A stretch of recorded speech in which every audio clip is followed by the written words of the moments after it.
Ukpo was not the kind of town where weddings were quiet affairs. The market hummed with gossip for weeks before. The widows meeting at the market square planned their songs, and the title holders argued good-naturedly over who would host the masquerade. When Samuel and Linda married beneath the white guava tree behind the old family compound, the whole town slipped into colors, wrappers shining like battle standards, as if every mouth had something proud to say.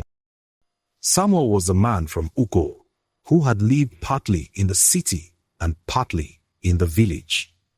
He was a tradesman with fingers roughened by tools and an easy laugh that opened rooms.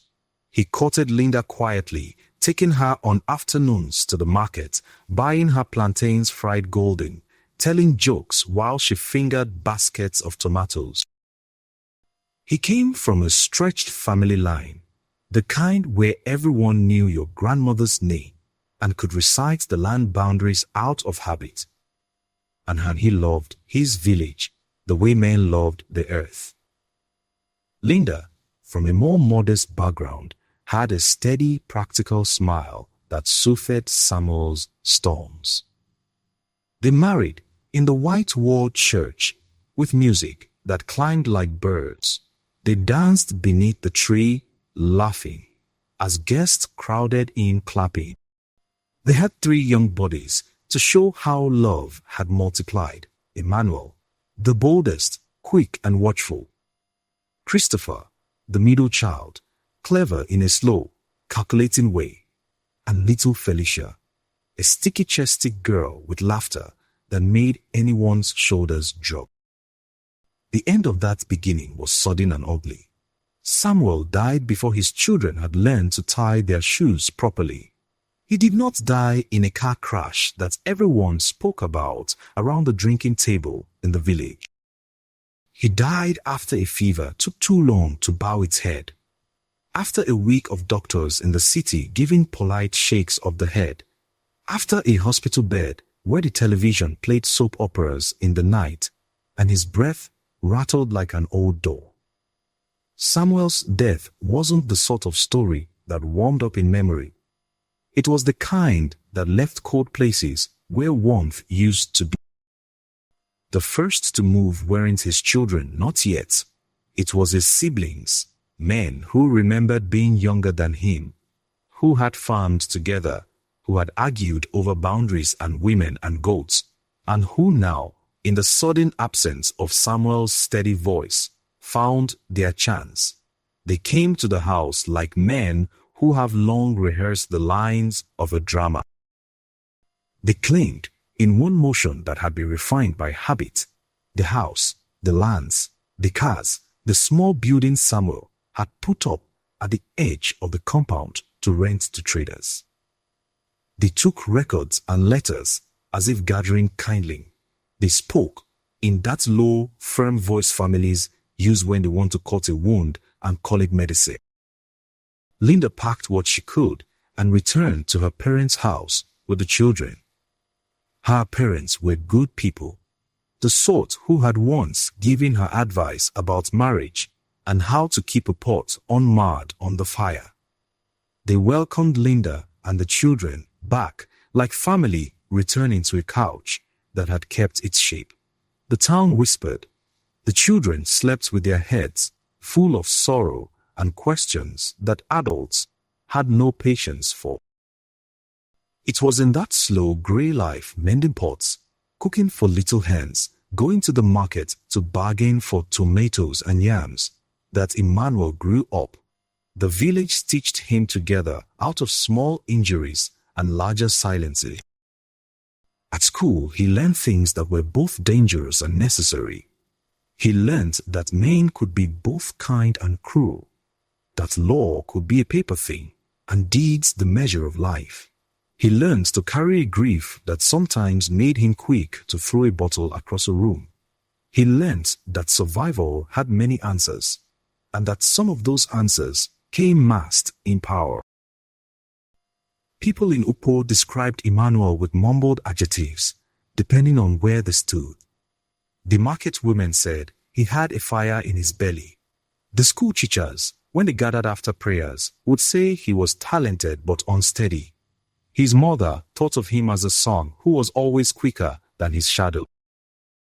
His father, Samuel, when he lived, told him once to hold your anger, but do not let it be the brake on your feet. Whatever that meant, Emmanuel understood only the parts that suited him.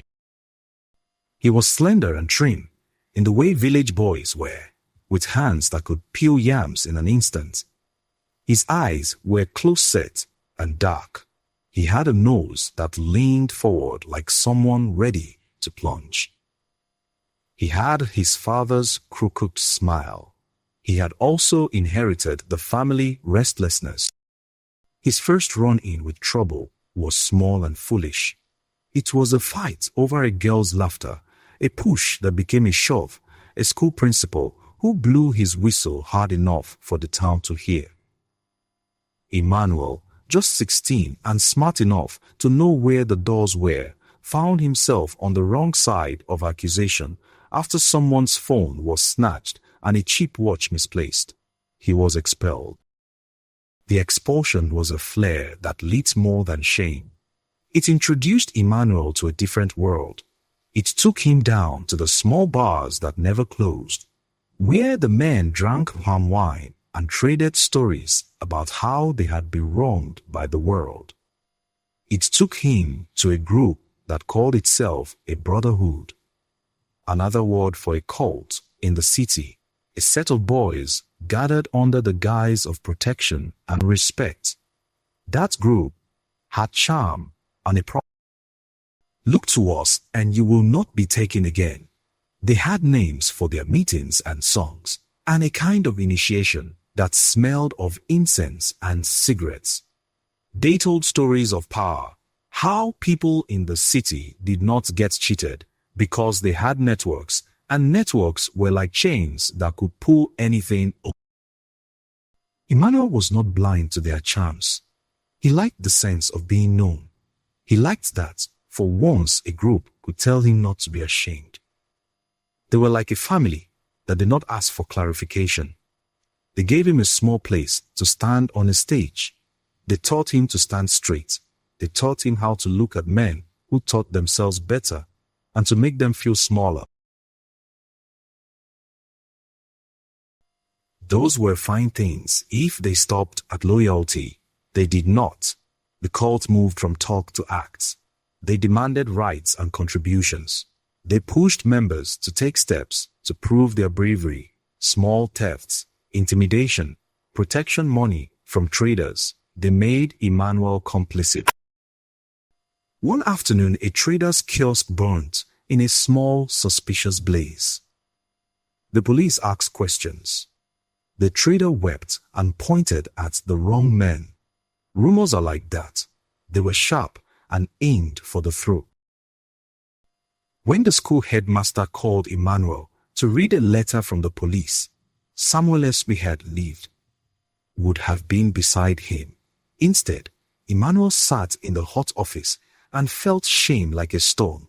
The council of elders, summoned by Linda in a tired, beaten-down way, could only do so much. They counseled, admonished, and could not replace his interrupted education. With the expulsion, Emmanuel found himself the kind of man the town spoke about in hushed tones. A man who had drifted. Christopher's path was a comparison that burned. He had been steadier, academically focused. He had a laugh that measured itself and a way with the elders that charmed. He earned scholarships, and the family, Linda, now with the weight of 3 children to lift, swallowed the news like a sweet medicine. Christophe went to the city, then abroad, raised himself by hours and exams, and the good kind of obsession. He earned a job, then a promotion. When Emmanuel saw Christopher returning for Christmas in a suit he had bought in a store that smelled of leather and dreams, Emmanuel felt a hollow come open inside him. Felicia stuck between both worlds, chose calm.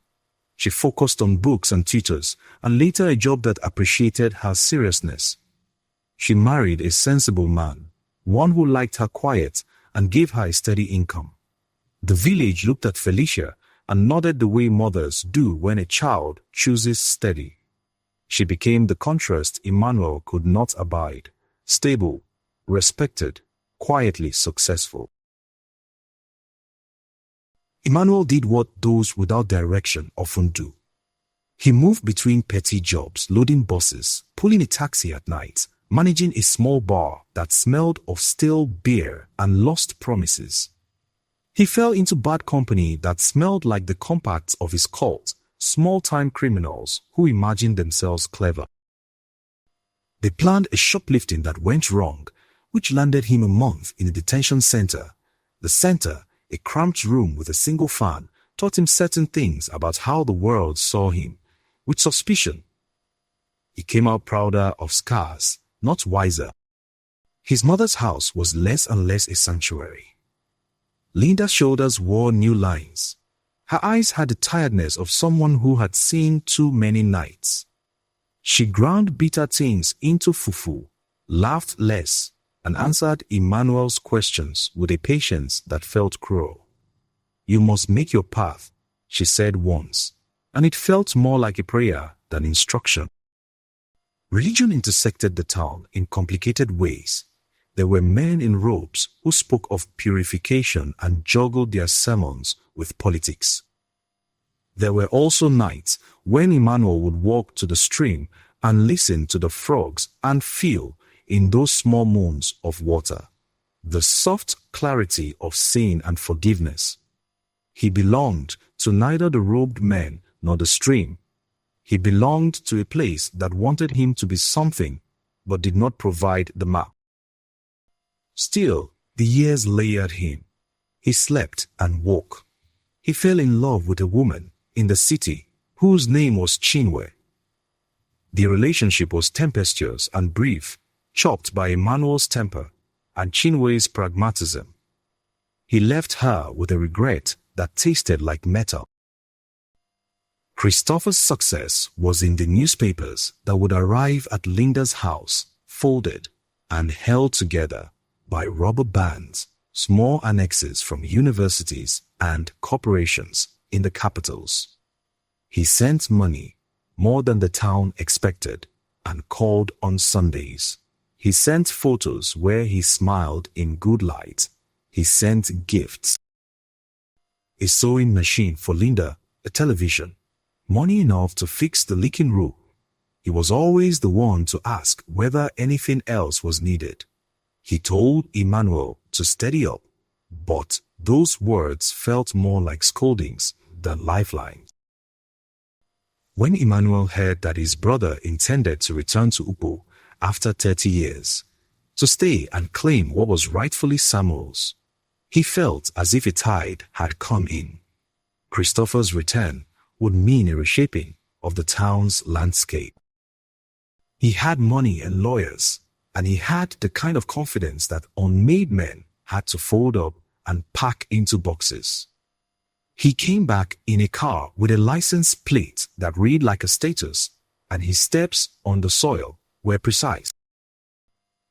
Christopher had been away so long that the village seemed to look at him as if he were a map finally unfolded. He pulled up, suit soft from travel. He walked into the compound, Samuel's compound, a small retinue of people from the city. He had lawyers and a consultant and an aim.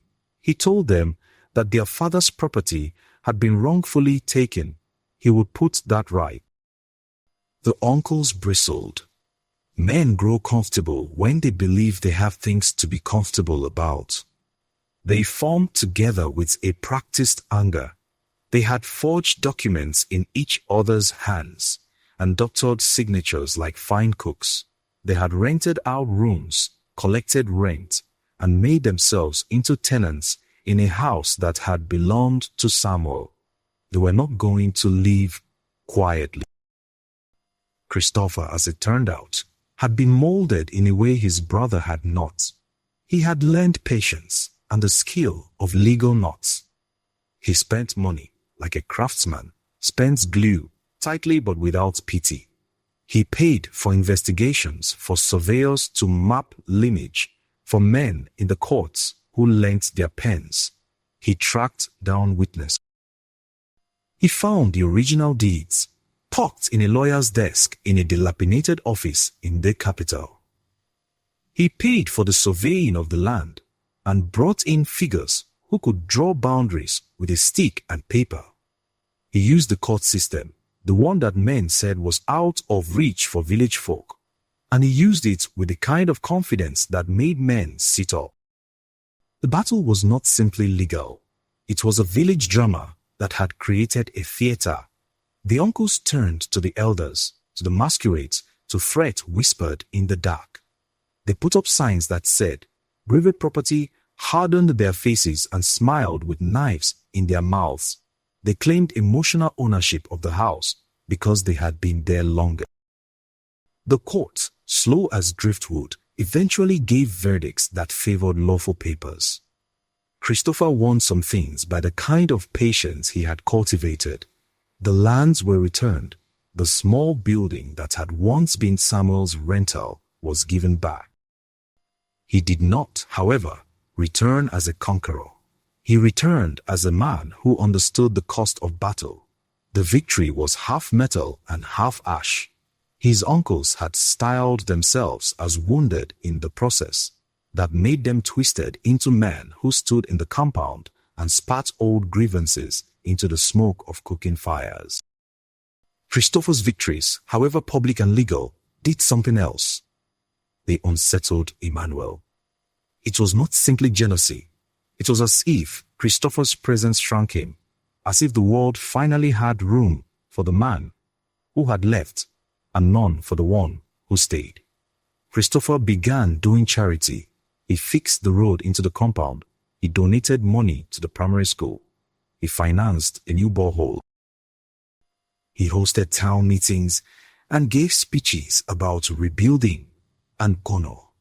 The title of Onwa, a small but significant title conferred by the traditional ruler, came to Christopher for his generosity and for the dignity with which he had, ostensibly, reclaimed his father's property. Christopher wore the title with a measured pride. The town sang his name at the masquerades. He planted trees and met mothers. People called him Onwa, and the name had the smell of ceremony and drums. Emmanuel watched. He watched with a complicated bitterness. Christopher's success had not been stolen from him. Both men had followed different tracks. Yet, Emmanuel felt as if his life had been a wartime trick. The world had assigned him the role of the restless son and given Christopher the volume. Victory, in the end, was not purely legal. Christopher's fight had pried loose more than deeds. When he restored the family compound, he set men to opening rooms that had been nailed shut for years. They cleaned the house the way one would clean a wound to find the place that hurt. In the small building rental, covered in dust and the smell of rain, Emmanuel found a ledger. Emmanuel discovered the ledger first by chance. He had gone to the compound to drink with a friend and to watch the men doing the legal slow of furniture and paint. He wandered into the small building, which had been used as storage. There, beneath a false floor, he saw the edge of cloth. He pried open the board and found a small leather-bound book that glared with its own light because the sun found it like a spotlight in a dark room. The ledger was a fine shock. It had Samuel's handwriting, careful and slanted. It contained debts recorded, payments promised, names of people who had meant to pay and had not. It lists the names of men who had loaned Samuel money, some of them known, some unknown. In the ledger, Emmanuel found a page titled "In Samuel's Careful Hand," Arrangement for Inheritance and Special Instructions. The page spoke of land distribution and of a deposit carried in a bank, a small sum that had been kept in an account under Samuel's brother's name. Due to bank errors, hand of a letter placed with a lawyer to be opened upon Samuel's death. This ledger changed the battlefield. It was hard and quiet proof that Samuel had intended things differently from those who had benefited from his early death. It named a lawyer in the city who had a key to a safety deposit box. When Christopher read that ledger, his face assumed the kind of iron that had built fortunes. He arranged meetings in the city, paid for the retrieving of the box, and opened the safekeeping held for a man now in the soil. The box held a letter in Samuel's hand, certificates, and a small map of land boundaries that made the earlier forged documents pale in comparison. It also held a small wallet with a photograph inside, edges yellowed. That photograph was a surprise Samuel had never shared. It was of a woman that none of Samuel's known family recognized. She was younger than Linda, hair cropped, eyes full of the sort of fierce intelligence that tightens around a secret. On the back, Samuel had written a name, Amaka. The presence of the photograph did not immediately solve anything, but it planted a seed that would root into complications. A half-sibling, a woman left in a city. The ledger did not. Christopher, with his lawyers and his resolve, used the ledger and the box to reopen cases. He sent lawyers to the town council. He pressured men who had claimed authority. Some documents were proof forged. Some witnesses admitted to being paid. The land and house were restored formally. The rent money that had been collected over years would be reconciled. Christopher wanted fairness, but he also desired the restoration of the family's pride. He invested in charitable works, an orphanage wing of the clinic, a scholarship fund that would admit village children into the city schools, and an exhibition hall where men could see the history of Ukpo. When the Onwa title was conferred, the town sang again. Christopher accepted with speeches about roots and dignity. He told stories of his father that softened the edges of memory. Emmanuel's place in this mosaic shifted slowly.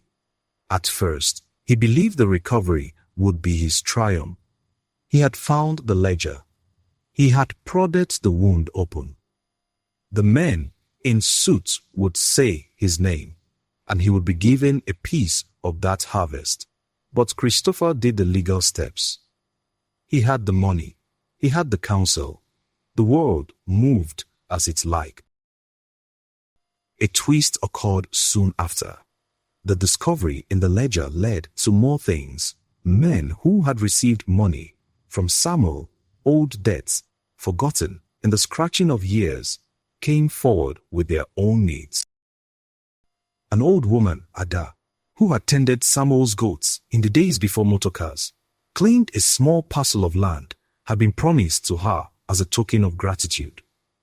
Christopher, who had never forgotten the market's quick love for Linda, honored such small claims and gave a measure of restitution. The town watched, sometimes with admiration, sometimes with envy.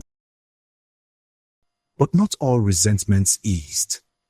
The uncles accused Christopher of buying law and tradition. They whispered threats. They allocated guilt to Emmanuel for the ledger. They said he had come searching for work and had no right to find the secrets of their age. The town divided, which was always a painful hobby in small places. Emmanuel's life, torn between resentments and fatherless hunger, grew more complicated. After his initial run with cults and petty theft, he had attempted to be more than the town's shorthand for a restless youth. He tried the city once or twice, taking small jobs cleaning at hotels, sometimes as a security guard at a nightclub that promised more than it could deliver. He fell into bad relationships that left him poorer in the small ways that count: time, heart, dignity. One small episode could have been the one that ends him, but life had subtler plans. Emmanuel became involved with a local politician during an election season. He did work that was not clean. He handed out flyers with a zealotry that surprised him and kept accounts of contributions in a small notebook. The politician, Mr. Wosu, was the kind who promised asphalt on roads whenever men gathered. He paid Emmanuel in cash and small access, introductions to men who could be useful. Mr. Wosu was persuasive, and before Emmanuel knew it, he was in the thick of things. He was used as a foot soldier in the campaign, intimidating, rallying, and sometimes taking the dirtiest tasks. One night after the election, a scuffle led to a man's ugly beating, and Emmanuel was present. The man, one of the uncle's supporters, turned up at the hospital with a head stitched and a name on his lips. The police, as always, enjoyed bringing Emmanuel by name. Arrest came. He was accused of being the one who had struck the man. He was jailed for a month while the legal system bothered to fumble. He emerged with a forced smile and a palpable feeling. Linda, who had learned to worry, held him in a silence like a prayer. She did not say that she had always feared Emmanuel would be swallowed by the town's hunger. She did not tell him that it might be better to leave Ukpo. Instead, she made fufu, offered small coins, and told him to breathe. Christopher's charity again complicated matters. He had the money to pay fines and the ability to call favors. He did so, but not fully. He paid enough to get Emmanuel out of the mess quickly, but he would not smother his brother's life with favors. He had his own ways. Emmanuel found these half-graces more infuriating than gratitude. Felicia, who married well, sent money sometimes. She taught Emmanuel small ways to manage accounts and once introduced him to a woman who ran a small cleaning business. Emmanuel worked for her for a while, finding cheap pride in hard labor that stored dignity. He would arrive at the bar and tell stories of the city streets as if he had been a soldier in the trenches. He kept a small journal where he wrote names of those he hated and names of those he loved. This time of wandering hardened him. He came to accept that the town's nicknames were not entirely wrong. He had to live with the label of the restless son. He had to carry it like a stone. For Emmanuel, the turn came in the middle of an October that smelled of rain and roasted plantain. He had been living in the city more, working cleaning jobs that soaked his clothes in late-night exhaust, and he had started attending a community center on the edge of a neighborhood filled with recent migrants. The center, built by charity from abroad and run by a local named Ijoma, hosted free classes. Emmanuel wandered in one evening for warmth and idleness and stayed because a boy from the neighborhood asked a question he could answer. The boy wanted to know how to tie a tie. Emmanuel had been taught by Christopher in a bored moment in a room with a television. He showed the boy, fumbling at first, and the boy laughed when a knot came out crooked. The laugh changed something inside him. He returned the following week. He found himself teaching small groups of boys who had the same restless look he once had. He told them, not as a sermon, but as a confession about choices. He told them about the ledger he had found in his father's house and how secrets could turn families into battlegrounds. He told them in the way that one would tell a story to someone you hope will not repeat it. He became the kind of teacher who taught more by example than by many precepts. A quiet reformation took hold. Emmanuel found ways to earn: small entrepreneurship, mending shoes, collecting scrap metal, small contracts to clear bushes on the side of a road. He joined a group of men who cleaned drainage, an unspectacular but steady business. He began to have the small menial jobs that are rarely preached, dignity in the small things, the pride of a job complete at sunset. It was not a sudden sainting. He still drank, sometimes, and lost his temper when the markets cheated him. He still nursed a bitterness toward Christopher that smoldered like a neglected ember, but he had found a thread back into life. He felt, quietly, that he could be rescued by work and by the steady hug of being useful. The village watched these things the way all towns watch, with a mix of scepticism and delight. The gossip that Emmanuel might have matured circulated. The elders wrote him down as a cautionary tale and a possible success story. The ledger's ripples did not end with the reclaimed property. One thing leads to another in the small dense towns where memory is the soil in which rumors grow. The photograph of Amaka pulled at certain threads. Christophe, ever methodical, used the city's resources to track the woman in the photograph. He found a name, obscured by years. Amaka Okonkwo, a nurse who had moved to Onitsha and then to Lagos. Through the phone and the careful tones of lawyers, he tracked her down. Amaka was older now. Her life had been weathered too. She had, he learned, once been Samuel's lover, a brief marriage, or something that did not comfortably have a name. When Christopher asked her what she knew, Amaka answered, with a softness Samuel had not left his family. Amaka revealed facts that made Emmanuel feel like someone seeing a painting twice and noticing something new each time. She told of Samuel's kindnesses and of his heartbreak, of the ledger and how he had kept accounts of men who owed him. She told of the small child he had once fathered before he married Linda, a child who had been raised by another family.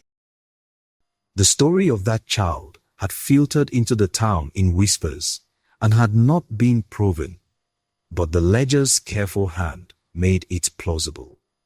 Samuel had recorded things that hinted at tenderness and at a kind of confusion that men sometimes hide in their pockets. This revelation complicated the inheritance in ways the lawyers loved. A line of descent, especially with illegitimate or unrecorded children, could disturb the clean edges of property law. It also unsettled the uncles who had thought themselves safe. They feared that a claim might arise from the child known as Chidera, who lived in Onitsha and indeed had, as the lawyers found, a mother named Amaka. When Chidera turned up, he was a shock. He was not a villain to the narrative, but a man who had the gentleness of people raised in city slums. He was intelligent and quiet. He had a small job as a mechanic. He was wary of the compound and of being called by association. He was not greedy, but once informed of his father's legacy and of the legal mess the town had become, he requested counsel. He had a right, however distant, and the law was a slow but inclusive thing. The uncles fretfully calculated the arithmetic. More mouths meant less for them. They increased their intimidation. The town's divisions deepened. For Emmanuel, Chidera's presence was another mirror. He thought of how Samuel had loved and how men like Samuel could be both generous and dishonest in their affections. But the ledger's clearest impact was on the uncles.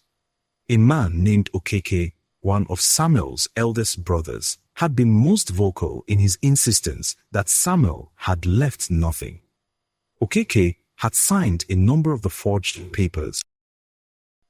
In the ledger, there were notes about money exchanged between Okeke and Samuel, entries that suggested arranged transfers that later reversed.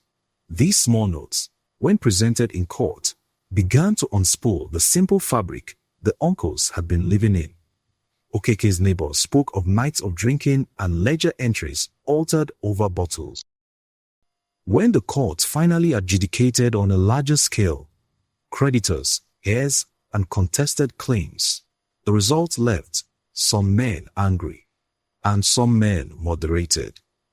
Christopher's legal muscles flexed, but it was not a purely triumphant thing. He did not want to humiliate the men in public. He wanted justice. He took pains to pay back small debts and to reward those who would not lie.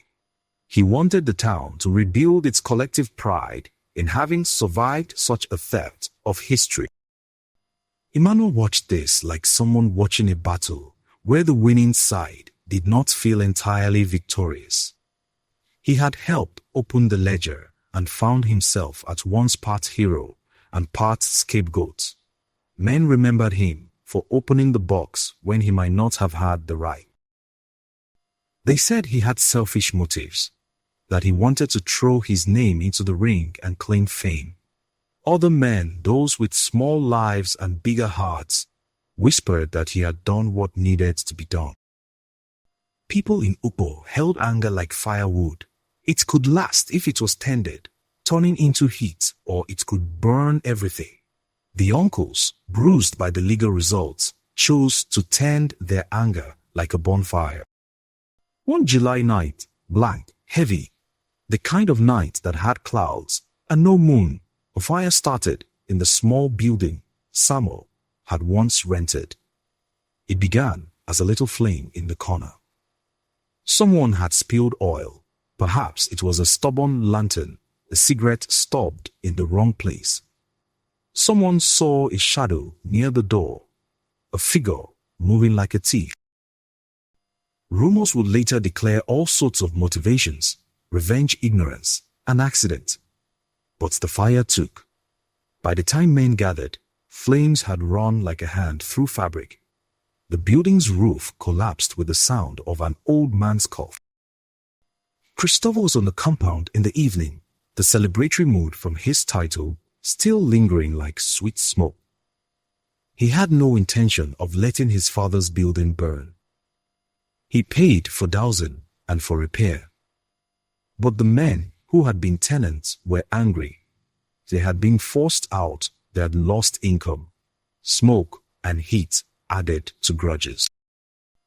The night's real danger came later when Okeke and his supporters accused Emmanuel's group of participating in arson. They wanted a target. Emmanuel had made enemies in the city and a few in the town as well. He had people who still remembered his temper. Okeke's men pushed the rumor. Emmanuel started the fire in a fit of drunken rage. Emmanuel was taken to the station. He tried to explain that he had been on the other side of the town, working for a small contractor.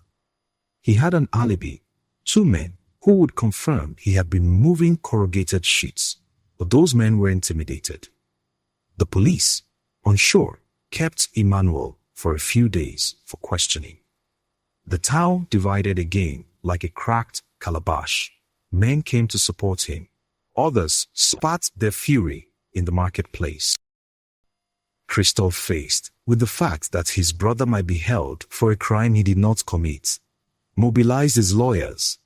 He used CCTV footage from a small camera in a neighbor's yard that had captured the corpse of night.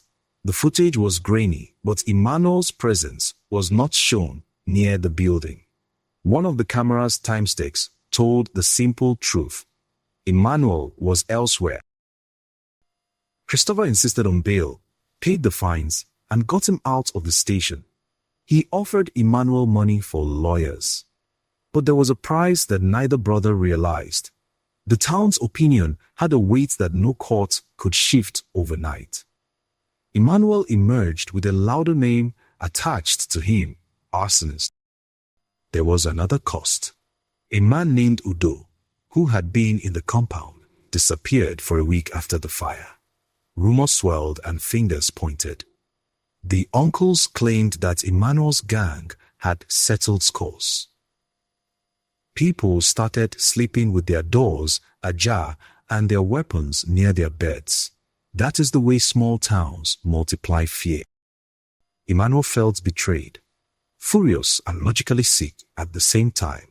He was not the kind of man who had fallen for all sins. He had made mistakes. He had done harm, but this weight was a lie.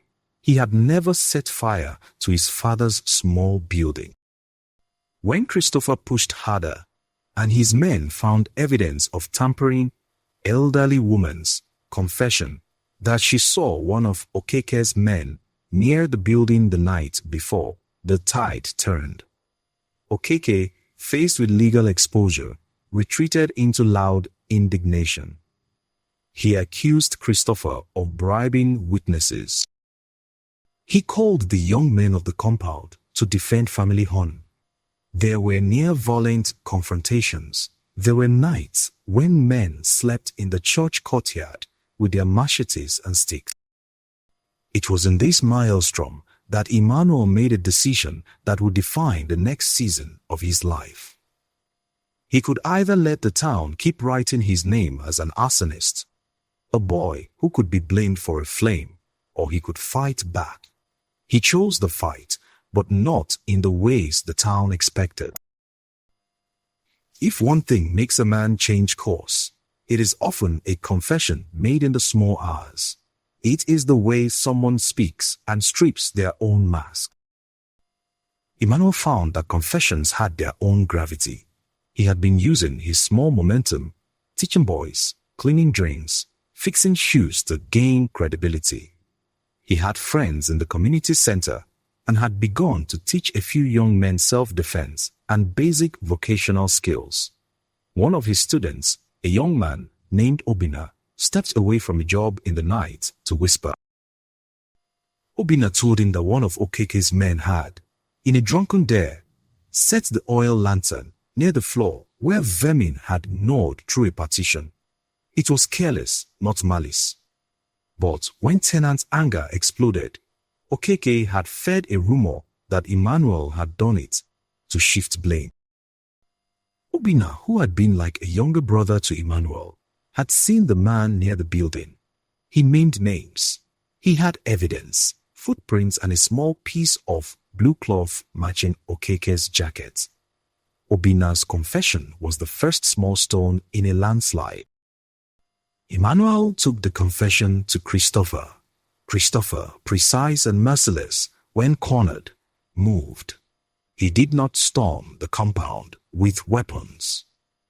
He took the legal route. Subpoenas, witness statements, small forced confessions recorded under the watchful presence of lawyers. The evidence built up like a city wall, the camera footage, Obina's testimony, the woman's admission, the torn blue cloth. Men were arrested.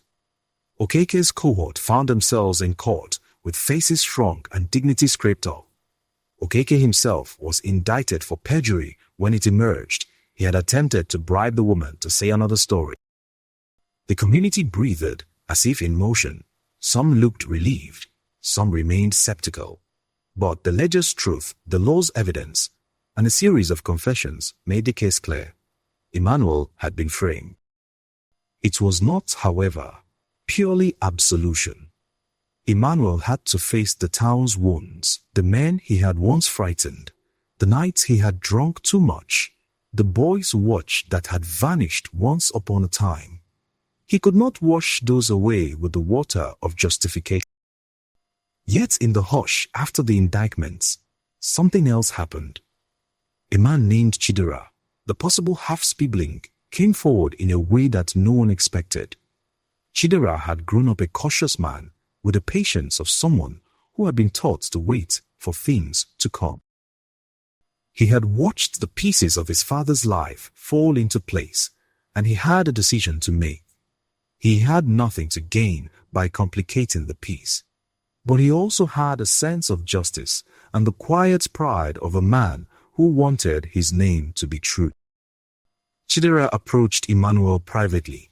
He said, "I did not know my father, but we are linked in a way the ledger cannot undo. I want to help fix what my father damaged by not telling his truth." He offered to testify against those who had stolen from the estate.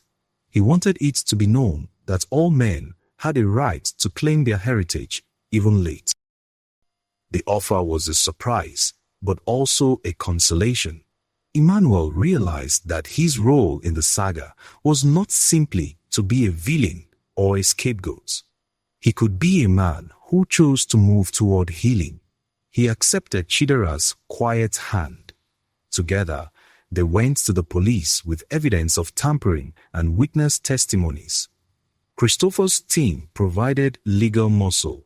Fidel Dobo, old lawyer, who had long been a friend of the family, gave counsel. The uncles, cornered, tried to rally the youth.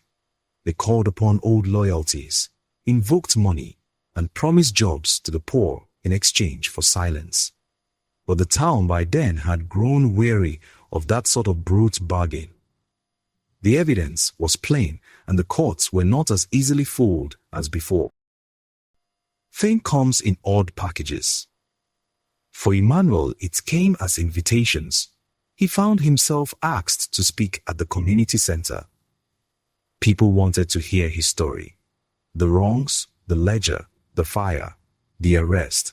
They wanted to know how he had lived the years between bad and better. He told them, truthfully and without glamour. He told them about the day he had been expelled, how he had fallen into the cult's hands because it offered him belonging, how he had felt abandoned by his father's death and left to create his own myths. He confessed to specific wrongs, did not list all his petty thefts and fist fights, because sometimes the whole truth is a lot to swallow all at once. But he admitted enough to shock the casual crowd. His honesty had a pull. Young men came to him to ask how to tie records and to keep maps of debts. Old women sat like judges in comfortable seats and wept a little. Felicia came and hugged him in the open, and Linda, proud but tired, cried in silence.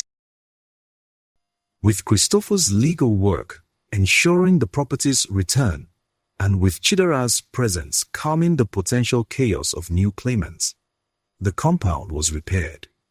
Christopher turned the house into a place of gathering. He opened a small hall where the youth could meet, where the Onwa title was remembered not as a trophy, but as a call to duty.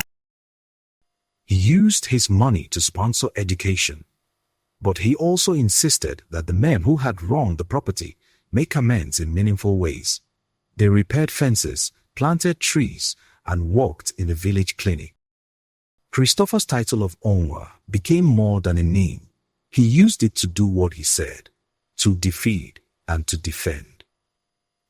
His charity became institutionalized. He organized free dental clinics and funded a scholarship to help 3 village children go to the city for exams. He did what men in his position rarely do, asked for no plaque in return. He sought, instead, to change the social temperature of the town. Emmanuel, still rough around the edges, found himself working as one of the men who oversaw the youth programs. He taught a class about boundaries, about handling disputes without a stick, about banking and how the ledger had been a map to lies. He taught them how to plant trees.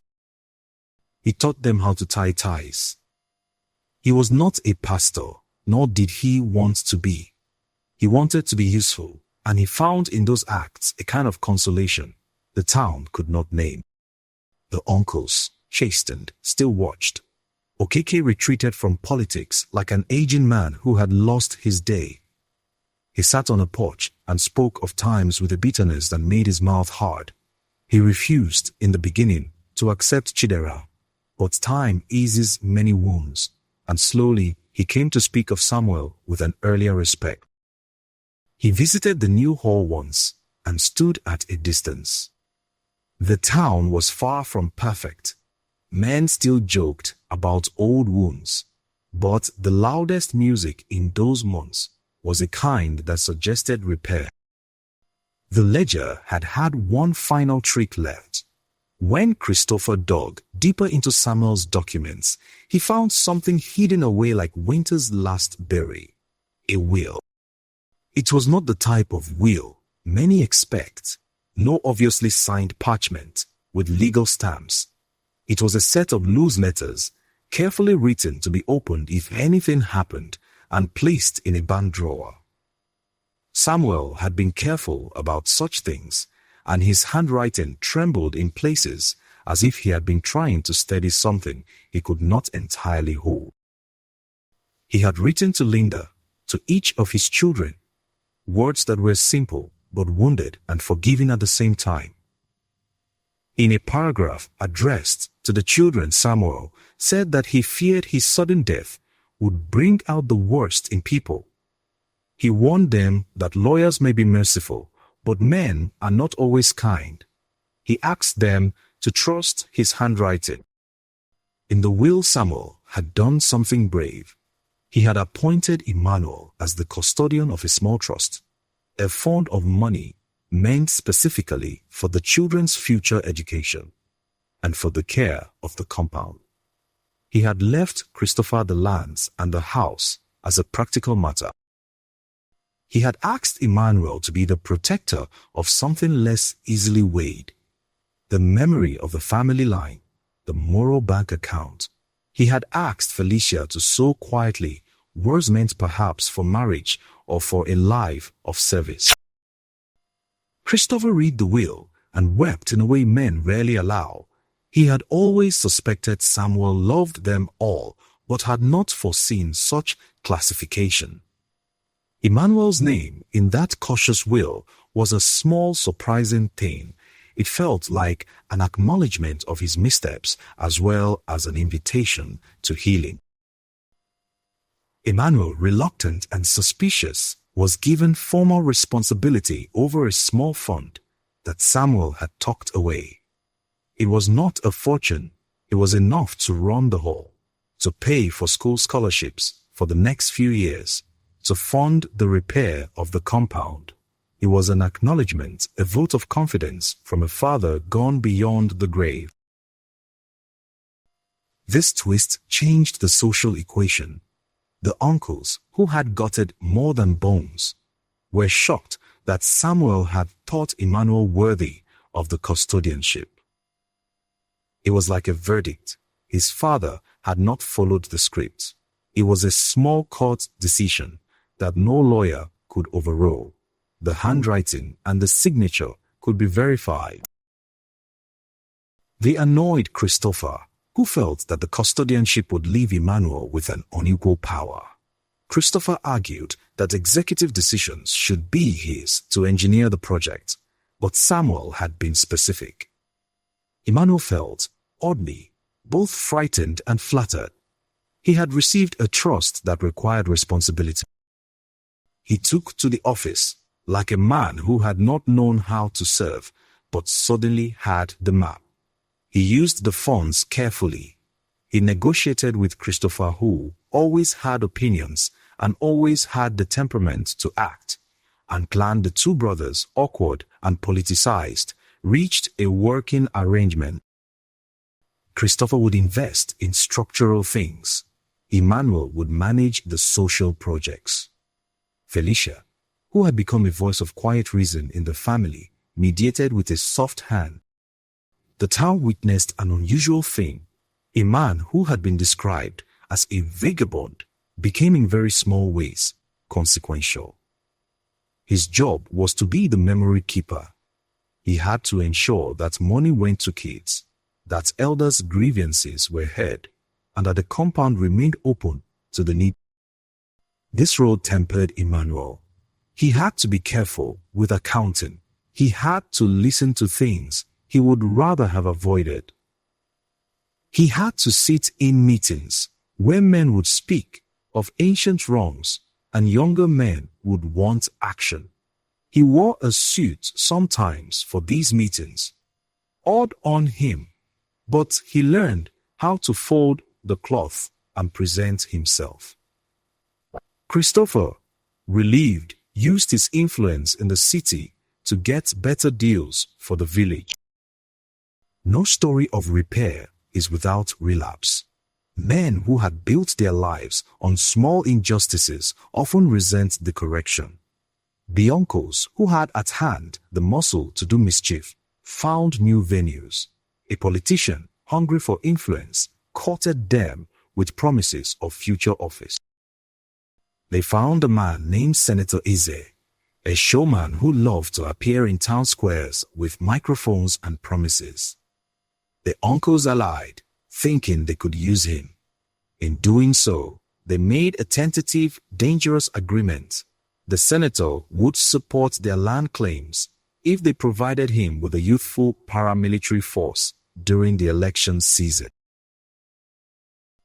Christophe, who had become a visible figure, found himself targeted by the senator's PR machine.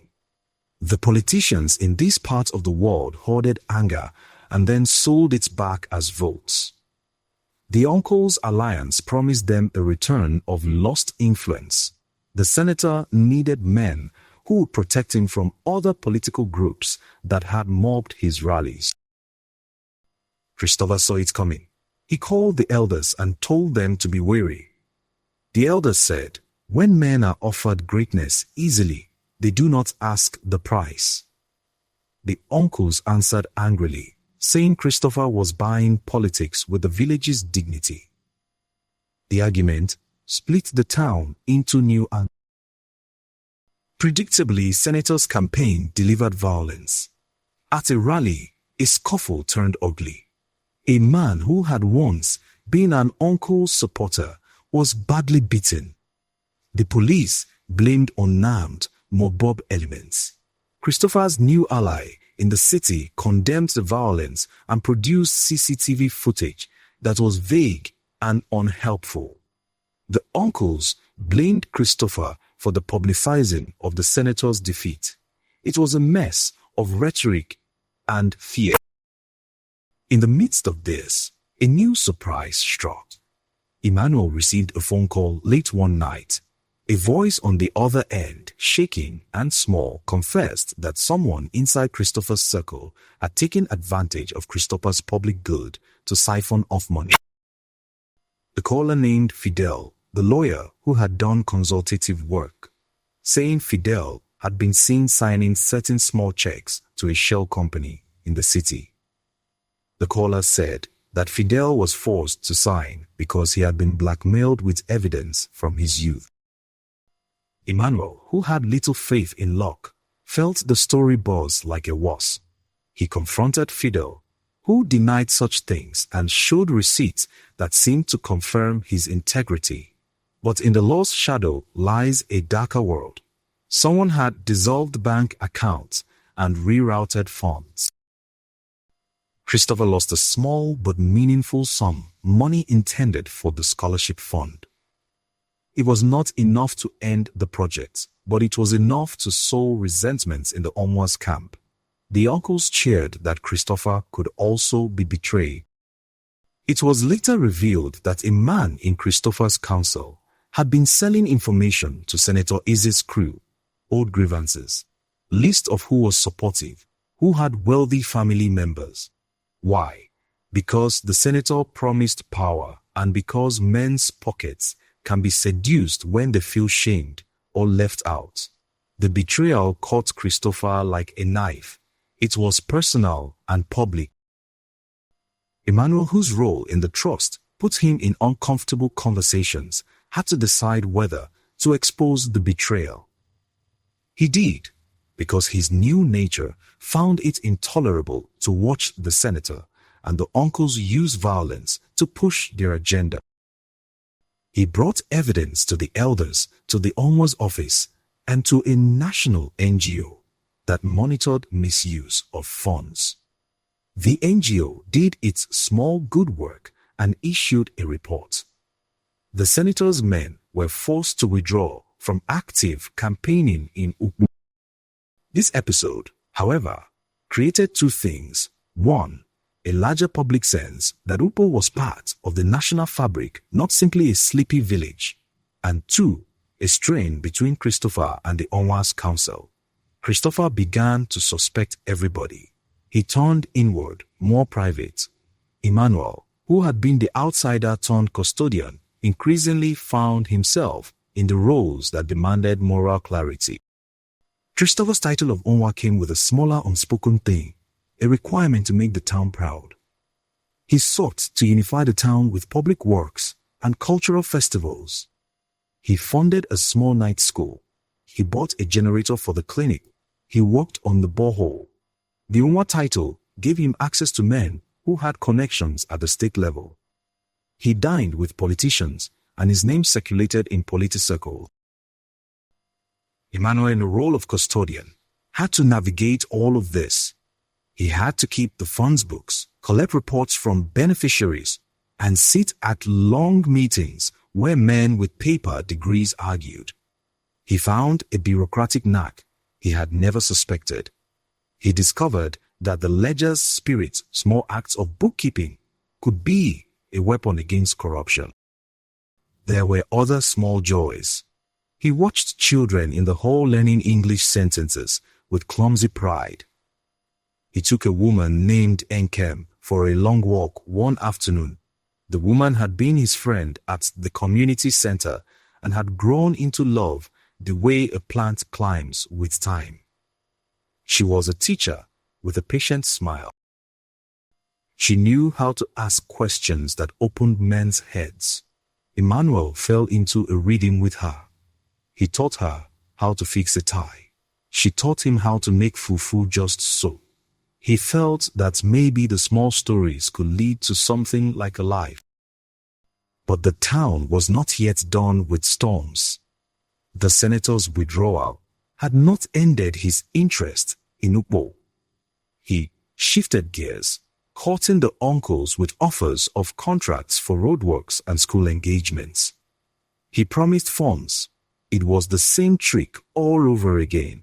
The uncles, insatiable with their old grievances, danced toward the pay.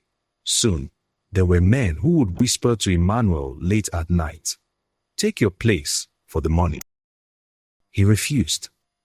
He had come to realize that money could be a way to buy silence, but silence can breed more violence. He refused because he had seen the ledger's costs. He refused because of the faces of the children he taught. Christopher noticed. He saw the resilience in Emmanuel's refusal and thought himself a fool for always thinking his brother inert. He began to trust him more. He invited Emmanuel to speak at a gathering of Onwa's council. Emmanuel, fumbling with a tie he had not imagined himself wearing, spoke about the ledger and about small acts of courage. He said, without dramatics, that the village had to be a vessel for good and not for the uncle's old hunger. The audience listened as men listen when they are surprised. The villagers started to trust Emmanuel again, not as a hero but as a man who had chosen the better story. As the peace slowly settled, another storm approached like a distant thunder with a name. The senator did not give up. He shifted his attention to an election in a neighboring district where an old friend had promised to pay more. But his men, who had once been available for hire, found that Ukpo's newly emergent moral mode had made them less reliable. Ambitions shifted. A violent incident occurred during a market day when resentful men from the uncle's faction attacked a young man who had been volunteering at the hall. The attack was brutal. It left the young man with a broken arm and a fear that did not belong to his age. The town's patience frayed. Christopher wanted to call the police in more aggressively. He wanted a visible show of force. Emmanuel, cautious of heavy-handed policing that could escalate tensions, suggested a community approach, train the young men in conflict resolution, install a community watch, involve the elders and the conversation was tense. Christopher had lived his life thinking structure and resources solved problems. Emmanuel's suggestion smelled of something softer and older: trust. Felicia, when she returned for a festival, reminded the men that violence had been the reason Samuel had died young, had been caught by a fever and left to a world that soon tore itself apart. She told them that Samuel would have wanted them to keep peace. This choice, community, watch or police show, divided the town for a time. But the elders, seeing Emmanuel's work with the youth and the slow transformation in their faces, agreed to Emmanuel's plan. They called for training sessions. The NGO invited trainers who taught the escalation techniques. Men learned to listen. A small or significant number of young men who once saw violence as a language began to speak differently. Yet the fragile peace had enemies. One night, the compound where a few of the Onwa's men lived was assaulted. Stones smashed windows, and a gunshot tore night in two. No one was killed, but the town's nerve was tested. Men rallied, fingers pointed at the uncles. Okeke denied everything. The machine of rumor. A new twist turned the tide again. An old video surfaced online, iconic footage of Okeke and Senator Eze discussing plans to return the town to its proper owners. The video had been shot by a man who had once been part of the senator's team but left with a conscience sharpened. The video's existence was a small burst of truth. It showed the senator paying Okeke and promising jobs for youth who would lend muzzle. The town watched with a stunned silence. There were no longer half-baked arguments. There was video and evidence. The public exposure of Okeke's conspiracy made the senator a liability in the public eye. The national NGO released a statement. Okeke and a number of his men were arrested, not just for the attack on the compound, but for conspiracy. The uncles found themselves finally in their own binding. Their arrogance had been their downfall, and their removal from the civic stage made the town exhale. For Emmanuel, that moment came at a harvest festival when drums rose and the town's children ran like sparks in an open field. He stood beside Christopher, Onwa's sources of pride, Felicia, who was nursing a child, Linda, older her hair, but alive with small bright eyes, and the Chidera, who had taken his place as the quiet man whose presence humbled hardened men. Emmanuel watched the faces around him and saw the lights of a future not entirely forgiven but made possible. He thought of Samuel's will, his letter, the ledger, the fires, the betrayals, and the small act of reconciliation. He thought of the boys at the hall whose lives had been bent toward something else. He placed a hand on a child's shoulder and felt an odd softness. That night, an old elder, a man who had led prayers and overseen marriages, stood on the stage and called Emmanuel's name. He had been present the day Samuel's house had taken in the light of music. He said simply that Emmanuel had carried two things: the memory of a man who had erred and the courage to be better. He asked the town to honor Emmanuel with a small title, an honorary title, not of power, but of spirit. Christo was surprised. He had always expected his brother to find his way quietly. He was proud in a way his face did not display.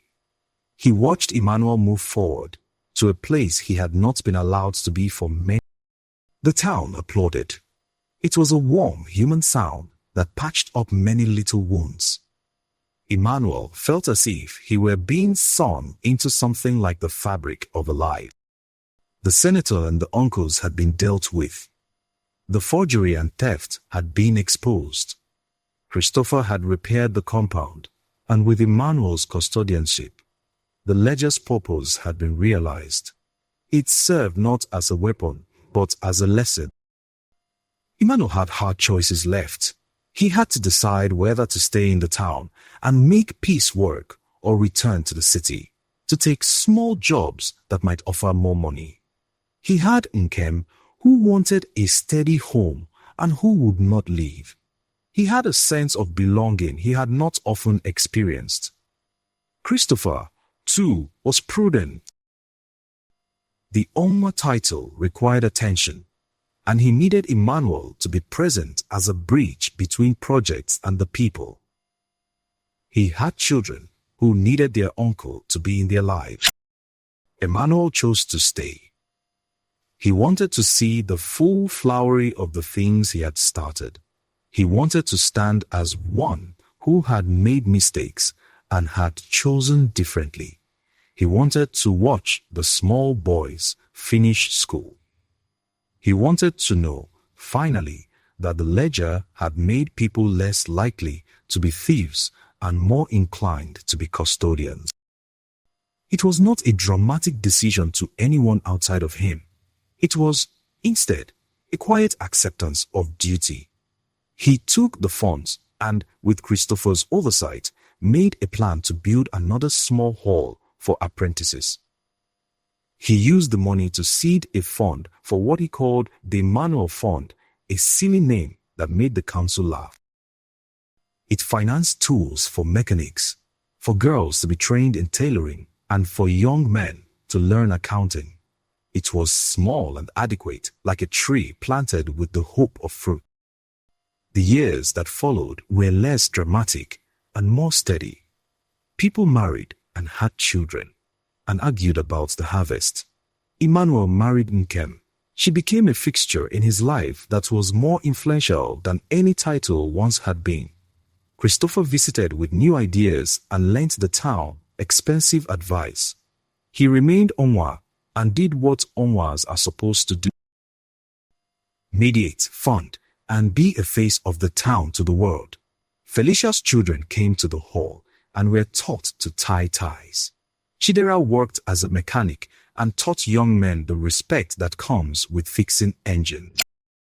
Emmanuel's life became a story told at gatherings with a warm tone. People called him a success, but not because he had become rich. They called him a success because he had been restless and then mindful. He had been violent and then controlled. He had been angry and then merciful. That is the kind of transformation the small towns like to. Yet even as the town healed, life's small stings remained. Some men never forgave him. Old wounds reopened like old letters. He had scars that he remembered. He had nights when the old embarrassments would come back. But mostly, the ledger's lessons held accountability, record-keeping, and the humility of admitting error. The compound became a place of meetings where the Onwa and the custodian would sit together and listen to those who could be hurt. The Onwa's title was celebrated with a small festival each year. The children's scholarships continued for generations. The little building Samuel had once built became a library and a sewing center. The land was used more efficiently. Neighbors who had once squatted were given small leases and taught to farm in a way that was sustainable. Okeke had been the worst of the uncles, grew old, and regretted his choices. He visited the hall one afternoon with a basket of bread, his pride softened into apology. Emmanuel accepted the bread. He forgave with a face that knew what forgiveness took. Men said it was a miracle the younger generation had not stabbed the old ones, but mercifully they had not. Years later, when children who had been small at the harvest festival grew into men who could carry a small argument and a market basket, Samuel's story had become less about a dramatic death and more about the long, patient work of mending. Christopher's Onwa title had made him a figure of pride in bigger towns. He made sure Ukpo had a voice in the state. He mediated disputes that would have otherwise turned to blood. He mentored the youth and gave generous gifts at funerals. Emmanuel the custodian had found a rhythm. He rose with the sun most mornings and walked to the hall. He taught sewing and shoemaking. He kept the books and he drank little now because he had learnt that the bottle had swallowed too much of his youth. He sat beside Linda and listened to her speak of the old. She would say to him, "You are not who I hoped you would be, and yet you are what I needed." He did not know how to price the compliment, but he felt the warmth in its bones. Chidera and Emmanuel once opened a small workshop together. They taught technicians how to fix motorbikes. They hired women and men both. The workshop, like the small hall in the compound, became the sign that men could choose to repair. Felicia's daughter eventually became a nurse who sent her mother gifts. Felicia's children learned from Emmanuel. They learned that family is more than paper and that deeds mean less than deeds performed daily. On the 50th anniversary of Samuel's wedding, the day that had once been a bright beginning of two lives, they held a small ceremony in the compound. They told stories. Men stood and spoke of Samuel as a man flawed and generous. Christopher, the Onwa, gave a long speech about legacy. Emmanuel stood beside him. He spoke last, by accident rather than by plan. He said, in a voice that rattled and steadied, "My father's mistakes taught me what not to become. My brother's patience taught me how to be patient. Our mistakes made us whole." Life in Ukpo settled into the slow rhythms of sun and rain. The compound remained a center for the town's small flares and its greater loves. The ledger, once a small leather-bound object hidden in a false floor, sat now in a glass case in the hall, part relic, part lesson. People could point at it and say, "Be wary of the paper that claims to tell you everything." They could also say, "Keep records so wrongs can be righted." Emmanuel's story became, over the years, the story the town liked to tell. They told it not because it was perfect, but because it included the messy parts, cult and expulsion, arson and betrayal, the discovery of a hidden ledger, and a half-sibling, the slow legal triumph, the charity of a man who returned. They told it because it included a surprise that the son once thought lost could become custodian and teacher, that the Onwa's title could be used to sow rather than to tear. Christo had given Ukpo a new infrastructure. He had fed the clinic and the hall and kept the Onwa's face bright. Emmanuel made the town's day-to-day honest. They made a men's pack of many small things. To keep records, to teach the youth, to forgive when it was possible, and to hold men accountable when it was not. Years later, at a small funeral for an elder in the compound, the children who once practiced tying ties performed a short play in front of the audience. They dramatized a story about a ledger and a fire and a man who was made by mistakes into a father. Emmanuel sat on a bench and listened, hands folded, a small smile on his face. He held Nkem's hand and felt the warmth of a life that had been built more by choices than by chance.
When the play ended, Christopher clapped.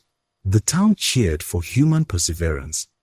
The old ledger sat in its glass case, and in its pages, in ink slightly faded, Samuel's quick handwriting was a shadow that had stretched over many lives. Men said his name with fondness, and with the humility of those who realize that the good in life is often the work of many hands, and that it is not the absence of mistakes that marks a noble life, but the courage to correct them. And so, Emmanuel's story closed neither with a final triumph nor a clean redemption, but with the soft satisfaction of a life that had chosen, finally and persistently, to be useful. In Ukpo, under the guava tree, where Samuel once danced, and where Linda had once tied ribbons in her hair, children ran and the elders sat and told them stories about men who found their way.